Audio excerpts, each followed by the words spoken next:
Well, hello everyone. I'm Tyler Chrestman, and welcome to this week's Chrestman Conversation.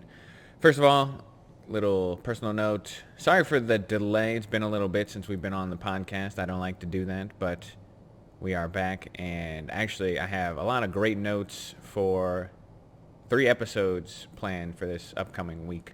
Hopefully we can get to all those, but if not, this one should be a good one. The podcast I had planned today, we were going to talk about school reopenings. However, last night we were met with some tragic news. John Lewis died last night. John Lewis, for those who don't know, is a civil rights icon, and he is a true American hero. And he died last night at the age of 80. He'd been battling pancreatic cancer since December and finally succumbed on Friday evening. So today is a day that America should be in mourning. He was, in the truest sense of the word, a patriot, and his work in the civil rights movement unquestionably made the United States a better place. So today we are all sad for his passing, and what we're going to do today on the podcast is we are going to talk about John Lewis. He is a personal inspiration of mine. I've read his books and followed his career very closely. A few years ago, when I became very deeply interested in the civil rights era, I really educated myself on him quite thoroughly. And just today, actually, in fact, I got down some of his books and read through them, made some notes for this show. We're just going to talk about some of the things that this man managed to accomplish in his life that made him truly a remarkable individual. It's unfortunate. Prior to today, maybe last night, prior to the last 2 days, I think if you had asked people in the country if they knew who John Lewis was, if you showed them a picture of him either today or in his younger days, I doubt that a third of the country would be able to place who John Lewis was. I would have been pleasantly surprised if over a third would have been able to do it. And that is a little bit of a shame, because he comes from a time in history that was as important or more important than any other time in our nation. And when you're talking about the 50s and the 60s in regards to civil liberties and civil rights, granting rights towards the entire population of the country instead of just segments of the country. And his work undoubtedly furthered the effort of equality for Black Americans. So he's a true hero. And there is so much that our current generation could learn from people like him. And the fact that most of the people today who are protesting and out in the streets fighting for the ideas that we've been talking about recently, whether it's racial justice or talking about policing, any of these things, people could learn from a man like John Lewis. And studying history, and the fact that most of them probably don't know who he is not actually great for furthering the cause that people want to talk about. So let's today take a look at the legacy of a truly great American, and then maybe we'll have some thoughts on the country when we get to the end. I don't know. I don't have any notes on that. We're just going to kind of wing that bit. So John Lewis was born in 1940. He's the son of sharecroppers in Alabama. When he was younger, he would sneak to go to school. His parents needed his help on the farm, and what he would do is he would hide in the mornings to get out of having to work on the farm until the school bus started pulling down the road. And then he would sprint from wherever he was hiding, which typically he said used to be under his house, and he would run to the school bus and get on the school bus, knowing that his parents couldn't make it to school to take him home. They didn't have a vehicle or anything like that.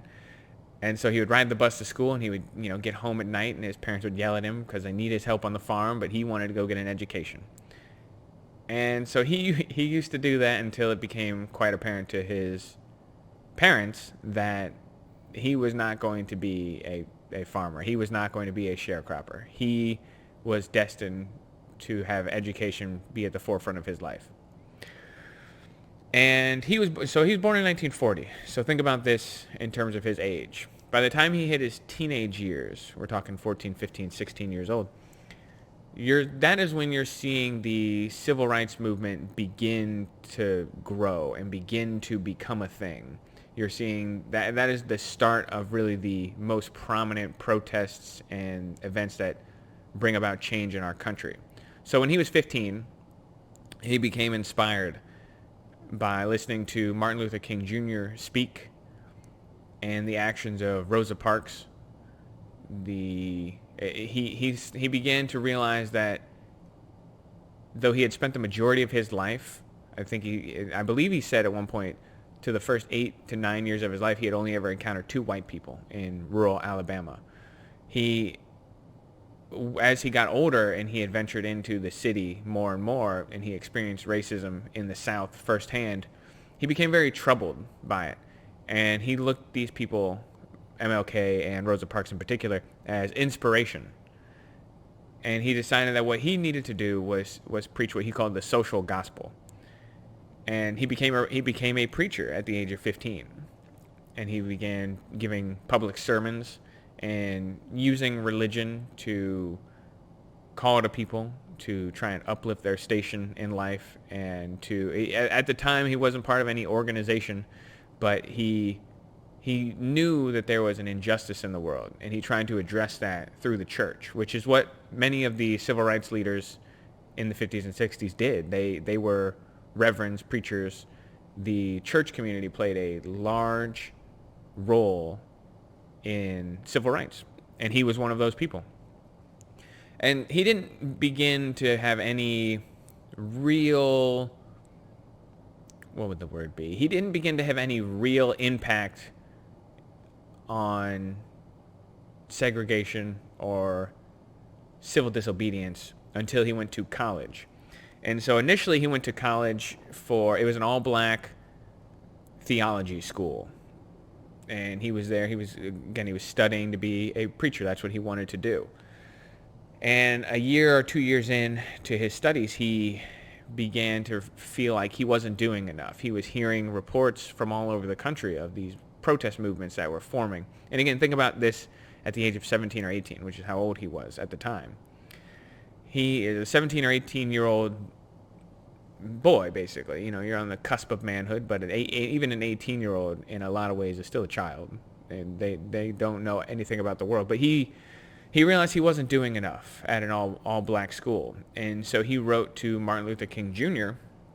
and a few other people and said that he put in transfer paperwork to Troy State in Alabama.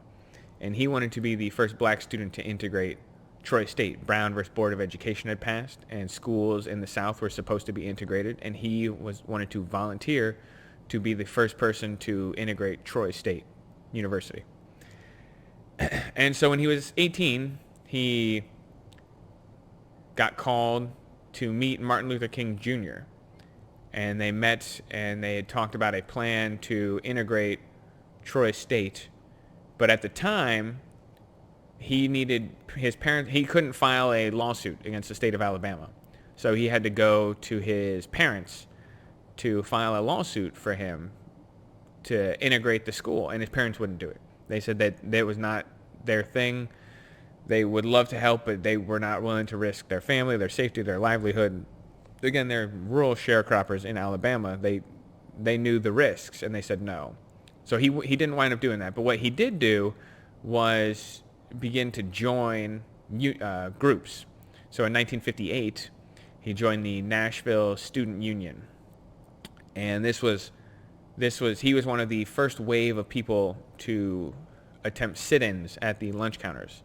So the famous ones at Woolworths, for example. There was one that was done the first famous sit-in at Woolworths, and his group started 4 days later, sit-ins in Nashville. And the way that they used to do this, and John Lewis was part of the people responsible for this, is he had studied and fallen sort of in favor with the ideas of Mahatma Gandhi and his direct action nonviolence campaigns. These ideas that you have to take direct action. So what does that mean? That means you have to spot the problem, and you have to come up with a solution, and you have to go about implementing a way to protest the direct thing that you feel is unjust. In this case, segregated lunch counters. So lunch counters that wouldn't serve blacks. They deemed that to be an issue, and they went and they would sit there, and they would train for this, by the way. And this is very interesting. They would weed people out. They would train by staging mock sit-ins among members of the group, and then they would have people berate them, commit acts of violence against them, humiliate them, and they would see who had the temperament to just sit there and take abuse. And if you didn't, you were asked to leave, and if you did, you got to protest.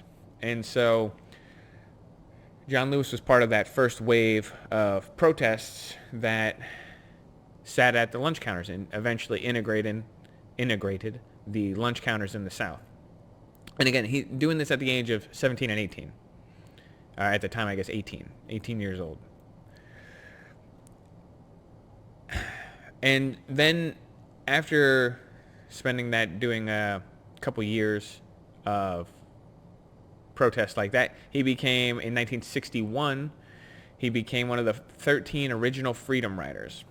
Now, there was a landmark decision that said that all buses and terminals needed to be integrated. Another lawsuit that the Supreme Court said, yes, we think that this is wrong, they need to be integrated. Well, in the South, this wasn't happening despite the fact that it was the law. It's just like integrating schools. It was the law of the land. It didn't mean that it happened in the South. And so the 13 original Freedom Riders started on a bus in Washington, D.C. Two buses in Washington, D.C. And the goal was to drive the buses from very integrated D.C. down to New Orleans in the South. And the goal along this was, if you look back on the history of the Freedom Rides, it's just tragic when you get into the details. Everyone knows some of the highlights of the civil rights movements, the March on Washington, the Woolworth lunch counter protests, and you know some of the ugliness that occurred, but you don't realize how terrible it was until you really do reading on this. The Freedom Riders, one of the buses was burned to the ground. It turned out that the police commissioner in Mississippi had promised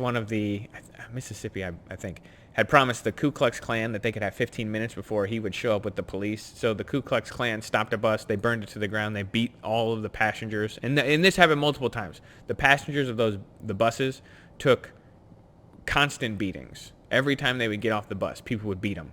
And they wouldn't fight back. They would take it and try and maintain eye contact with the people who were beating them, so they would recognize the humanity as a human being that somebody is just brutalizing. And the buses were burned, people were beaten, people were arrested.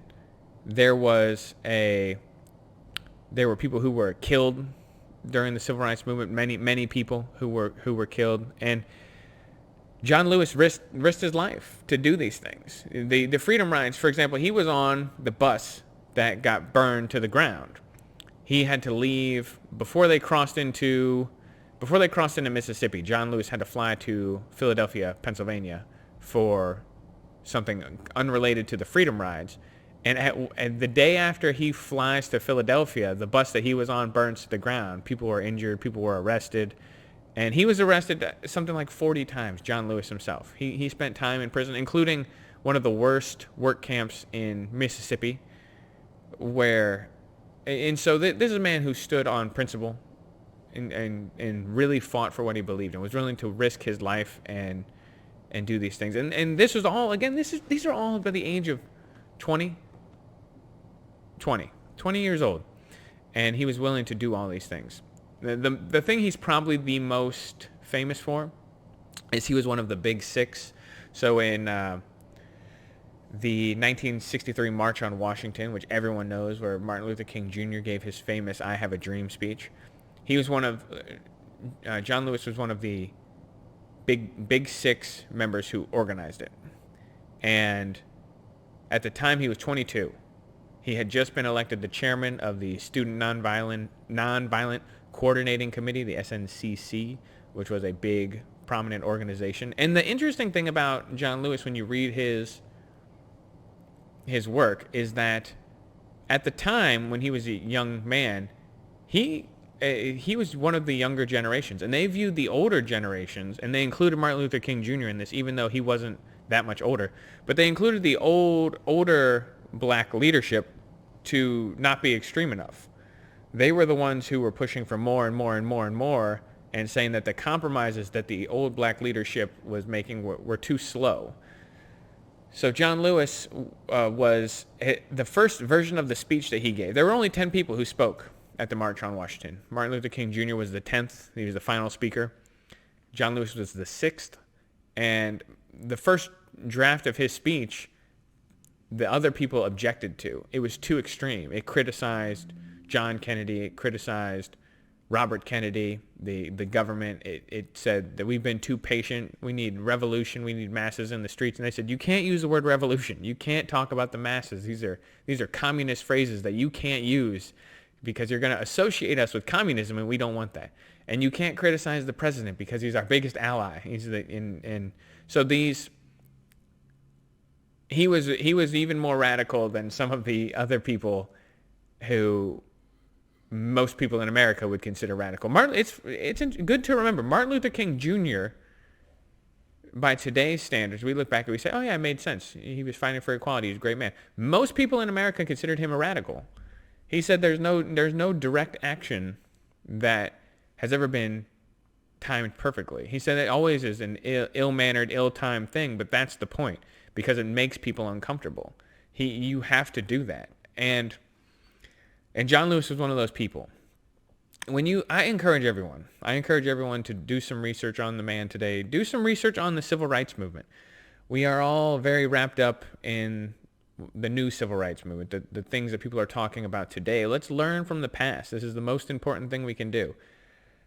The people, the real heroes from history are people like John Lewis, who took the evils of America and looked them directly in the eye and overcame them and changed this country for the better, at risk, to great personal risk to themselves and others. You look at the people who, you look at the history of the civil rights movement, and what you'll find is there were a lot of bodies. Medgar Evers, Martin Luther King Jr., Malcolm X. These are famous people who died, but the books that I'm going to recommend today, which I'll just do I'll just do right now. This I found when I went to the National Civil Rights Museum in Atlanta, Georgia, which if you've never been there, you should definitely go. They were selling this, which I thought was pretty cool. At the time it was new. It's called March.